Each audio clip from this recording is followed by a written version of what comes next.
If you want to become a successful thinker, what's the bottom line? The answer is the bottom line itself. Stay tuned.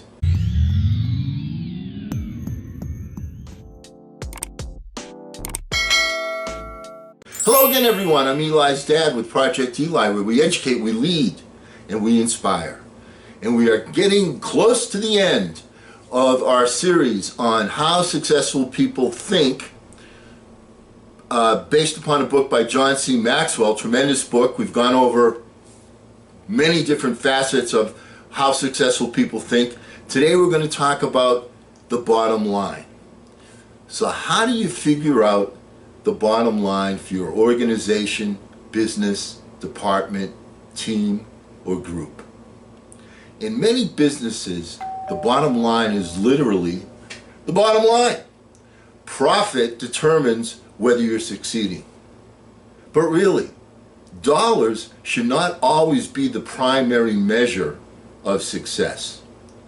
Would you measure the ultimate success of your family by how much money you had at the end of each month or each year?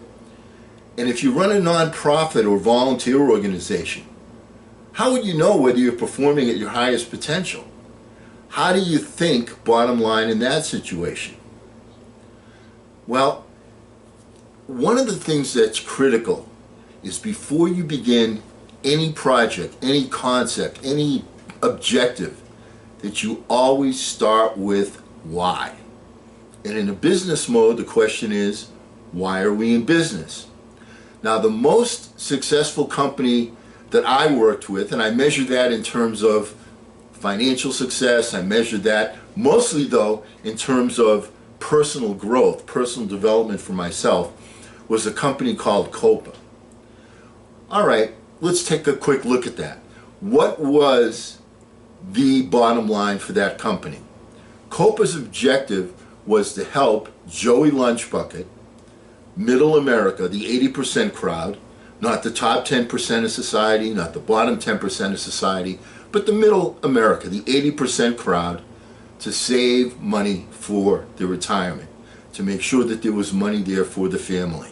That was the bottom line. And we never lost focus on that achievement. That was drilled into us every single day, and you would come into work thinking about it. That's what makes a company successful. If you're the Girl Scouts, IBM, or AT&T, you have to manage for a mission. When you focus on a mission, it enables you to identify the bottom line. We're really here for one reason, and that reason is, that's the key thing. Because when you're clear about your mission, corporate goals and operating objectives flow from that. Once you've figured out the bottom line, you're able to create a strategy to achieve it. And with Copa, that strategy worked beautifully. So why should you enjoy the return of bottom line thinking?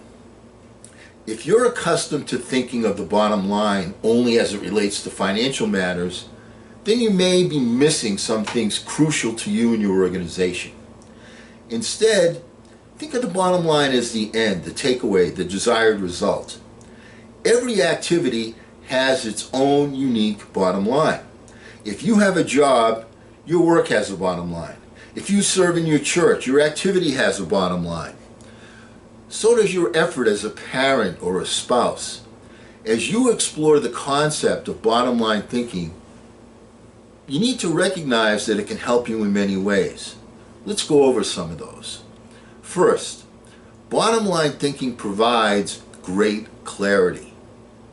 What's the difference between bowling and work? Well, when you're bowling, it takes only 3 seconds to know how well you've done. That's one reason people love sports so much. There's no waiting and no guessing about the outcome. Bottom line thinking makes it possible for you to measure outcomes more quickly and easily. It gives you a benchmark by which to measure activity. It can be used as a focused way of ensuring that all your little activities are purposeful and line up to achieve a larger goal. Second, bottom line thinking helps you assess every situation. When you know your bottom line, it becomes much easier to know how you're doing in any given area. There's no better measurement tool than the bottom line. Bottom line thinking helps you make the best decisions. Decisions become much easier when you know your bottom line. Always thinking about, is what I'm about to do, is this strategy going to help us to achieve the why we are in business? That's the key question.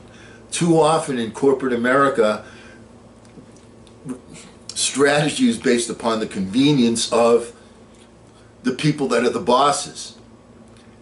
Those companies are the ones that don't succeed. The ones that succeed are the ones that always remember why they're in business. Bottom line thinking generates high morale. When you know the bottom line and you go after it, you greatly increase your odds of winning. And nothing generates high morale like winning. How do you describe sports teams that win the championship, or company divisions that achieve their goals, or volunteers who achieve their mission? They're excited! Hitting the target feels exhilarating. And you can hit it only if you know what it is. Bottom line thinking ensures your future. If you want to be successful today, you need to think bottom line today. Look at any successful, lasting company and you'll find leaders who know their bottom line. They make their decisions, allocate their resources, hire their people, and structure their organization to achieve the bottom line. Let's use this channel as an example.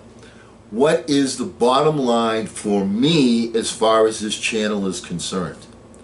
It is to share the information, the knowledge, the experience that I've had based upon my personal experiences and the mentoring that I received from various sources over the course of my career, so that I could enlighten my son. By the way, what's the name of this channel? Project Eli, Educate, Lead, and Inspire. So there's two focuses there that work simultaneously. Primarily, this channel is for my son, but at the same time, it can be used to help the general public. That is my objective. I'm not so concerned that I get 8 million views on this channel each time I put out a video. I'm concerned with the quality of the video to make sure that my points are clear and instructional, and there's a blueprint, a how-to for Eli and for you to help you to succeed, to get the success that you desire and you deserve. Once again, I want to give a huge shout out to John C. Maxwell, based upon his book, How Successful People Think.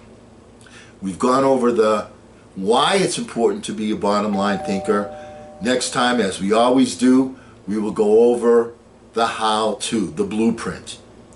And always remember what's very, very critical: don't ration the passion, fashion the passion. I'm Eli's dad.